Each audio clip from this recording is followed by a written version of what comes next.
Assalamualaikum dan kembali lagi ke Z Review semua. So hari ni Zat nak bahaslah sikit tentang episod ke-20 Ultraman Deca yang baru saja ditayangkan pagi tadi. Tapi macam biasalah, sebelum kita mulakan perbahasan kita tu, kita ke intro dululah macam biasa ya.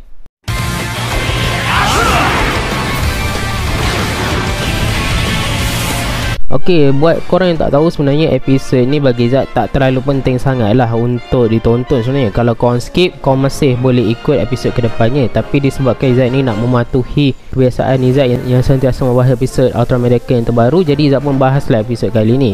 Episod kali ni sebenarnya adalah sebuah episod filler ya. So kalau korang nak tengok boleh, kalau korang tak nak tengok pun tak menjadi masalah. Cerita ni dibukakan dengan satu malam yang sangat menyeramkan lah. Penduduk di kampung tersebut telah pun ternampak satu kelibat. Baik saja ke pintu tersebut dibuka, kelihatan satu raksasa yang dikenali sebagai Ragun.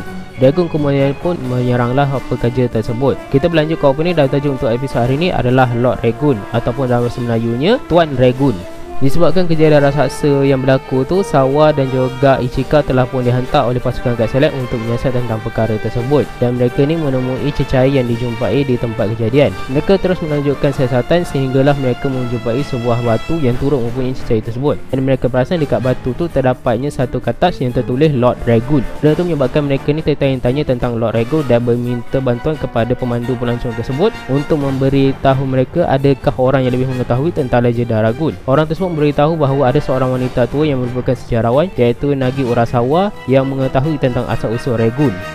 Tanpa mengawasi, mereka ni terus menuju ke arah kedai Urasawa tersebut dan mereka ni pun bertanyalah kepada Urasawa mengenai kemunculan Ragun. Diceritakan satu ketika dulu terdapat penduduk yang suka membuat tarian untuk Ragun kerana Ragun ni dipercayai merupakan tuan bagi mereka. Dan mereka membuat semua itu adalah sebagai tanda untuk bernasib baik dan juga supaya Ragun ni melindungi nelayan. Dan masa yang sama juga, dia juga mengatakan bahawa Lord Ragun juga bakal muncul sekiranya ada seorang wanita yang baik dan berhati murni datang ke situ. Dan Kirino ni menyangka bahawa dia lah orang tu. Tak lama selepas itu, berlakulah satu kejadian yang aneh di mana Ichika telah pun melihat Ragun bersama dengan seorang anak kecil. Urasawa pun menyambung kembalilah cerita dia yang menyatakan bahawa tarian Ragun itu dibuat di sebuah lengkungan amar di sebuah gunung Uzune. Tapi bagaimanapun, sesiapa saja yang membuat tarian tersebut, mereka ni akan hilang lah. Tak tahulah sebab apa, mungkin mereka ni dibawa oleh Ragun lah kot. Sawa pun membahagikanlah tugasnya bersama dengan Kirino. Sawa menyatakan bahawa dia akan menyiasat lengkungan amar, manakala Kirino pula akan tinggal dan terus menyiasat mengenai Ragun daripada Urasawa. Dan sewaktu penyiasatan tersebut, Kirino ni perasanlah yang Urasawa ni bertingkah aneh. Sebab diceritakan, dia kata dulu dia pernah selalu bermain dengan cengkarang siput. Tetapi daripada cerita dia, benda tersebut berlaku 200 tahun lalu. Sedangkan umur dia sekarang ni baru dalam lengkungan 70 tahun. Jadi benda tersebut telah pun menyebabkan Urasawa mengetahui silapnya dan dia pun teruslah menyuruh Kirino ni untuk meninggalkan kawasan tersebut. Dan sekali lagi, Ichika ternampak Ragun bersama dengan anak kecil tu tadi. Berkat daripada siasatan yang dilakukan oleh Kirino dan juga Sawa tu, misteri mengenai Ragun tu mulalah terungkap sedikit demi sedikit. Legenda mengenai Ragun ni mereka selidiki dengan lebih teliti. Mula dengan kejadian kemunculan duyung di Pasifik Selatan, insiden kota Innsmouth di Amerika, kitab Injil lama mengenai dewa ikan Dagon, dan juga mengenai Ragun yang merupakan makhluk laut dalam. Dan daripada ketika itu juga, pasukan Guard Select ni iaitu Rimon pun mengetahui bahawa setiap mereka yang menjadi mangsa Ragun ni mempunyai satu persamaan, yang mana mereka ni adalah orang yang terlibat dalam pekerjaan untuk memusnahkan lengkungan amar tersebut. Dan itu menjadi punca kenapa Ragun menyerang mereka, kerana menganggap bahawa mereka ni cuba untuk menghapuskan dia.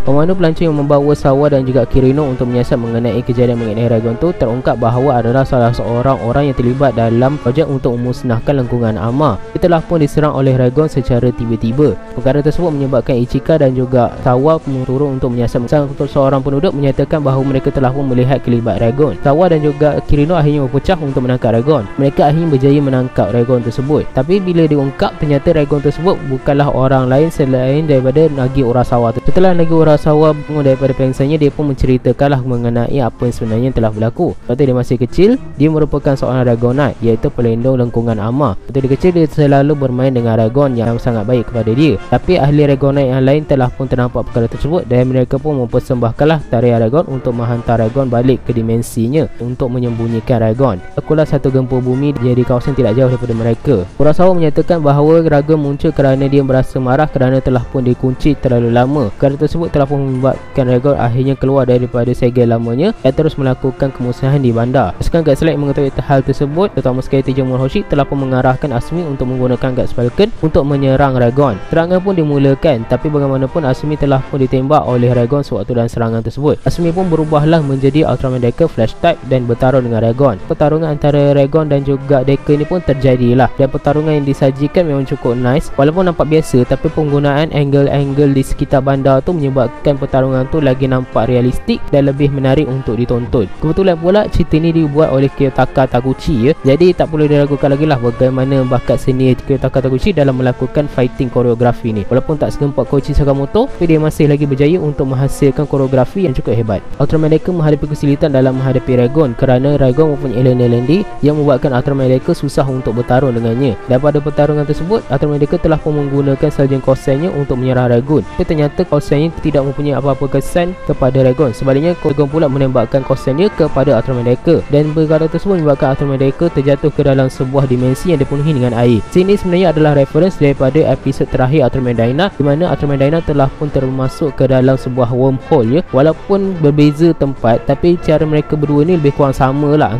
Urasawa pun cubalah untuk menenangkan Raygon dengan membawanya ke lengkungan Ama. Raygon kemudian pun menjadi tenang dan dia pun mengikutilah Urasawa ke tempat tersebut. Urasawa kemudian pun berhasrat untuk pergi bersama dengan Raygon, tapi dihalang oleh Ichika, dan pada ketika itu mereka ni pun beradulah nasib kerana sayangnya Urasawa kepada Raygon. Dia telah mengedahkan permintaan Ichika dan terusan masuk ke dalam kawasan tersebut. Dan pada ketika itu Ichika tidak mempunyai pilihan lain selain untuk menyelamatkan Urasawa, telah pun mengambil keputusan untuk mengikut mereka sekali. Kazaki Sao tidak sempat untuk menghalang daripada melihat salah seorang ahlinya masuk ke dalam kawasan tersebut. Dan sewaktu mereka berada dalam tersebut, Ichika terus-terusan memujuk Urasawa untuk kembali semula. Ultraman Decker dalam bentuk mereka type-nya pun memunculkanlah diri dan mengeluarkan Ichika dan juga Urasawa. Mereka pun berjayalah menyelamatkan Urasawa dan Ichika. Dan scene ini sebenarnya adalah reference daripada Rising Ultraman Cosmos. Sebab cara Rising dia ni lebih kurang sama, yang mana Ultraman Cosmos dan juga Ultraman Decker Miracle Type ke kedua belah tangan kanannya sambil melakukan rise pose ya.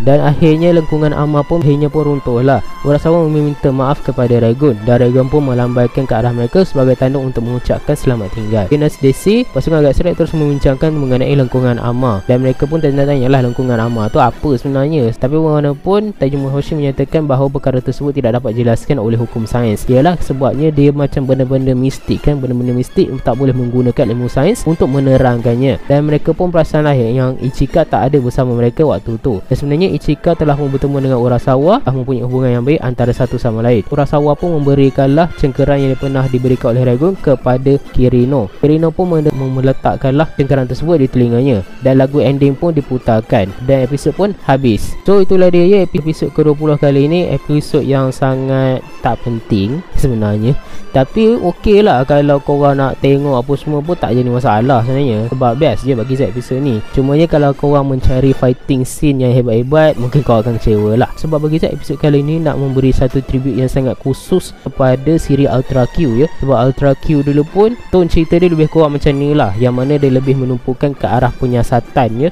Tapi bagi saya itu adalah perkara yang okey lah sebenarnya. Dapat tengok siri Ultraman yang balik semula ke konsep asalnya, bagi saya memang cukup menarik lah. Tapi kalau korang semua mungkin akan agak bosan lah, terutama sekali bagi korang yang tak apa suka dengan misteri dan sebagainya. Bagi saya personally suka sebabnya ada macam unsur-unsur penyiasatan sikit. Jadi Zat enjoy lah tengok episod kali ni ya.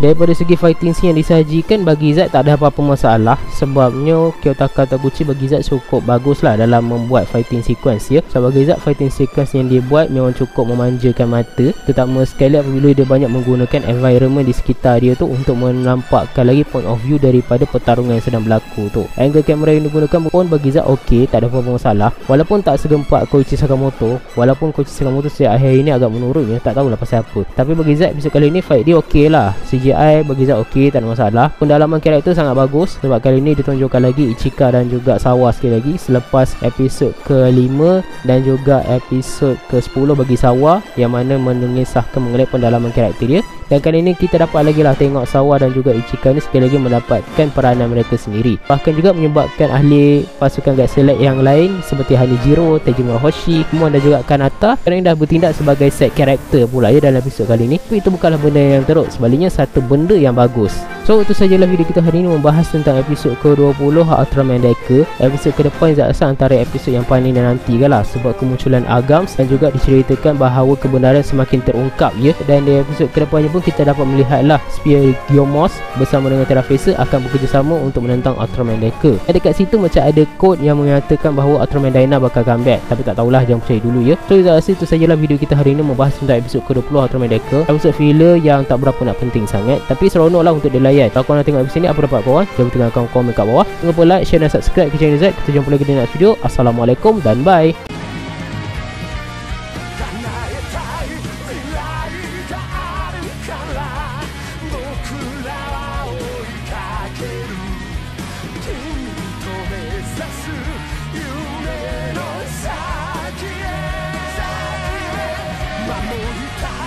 大切なものをあの日誓い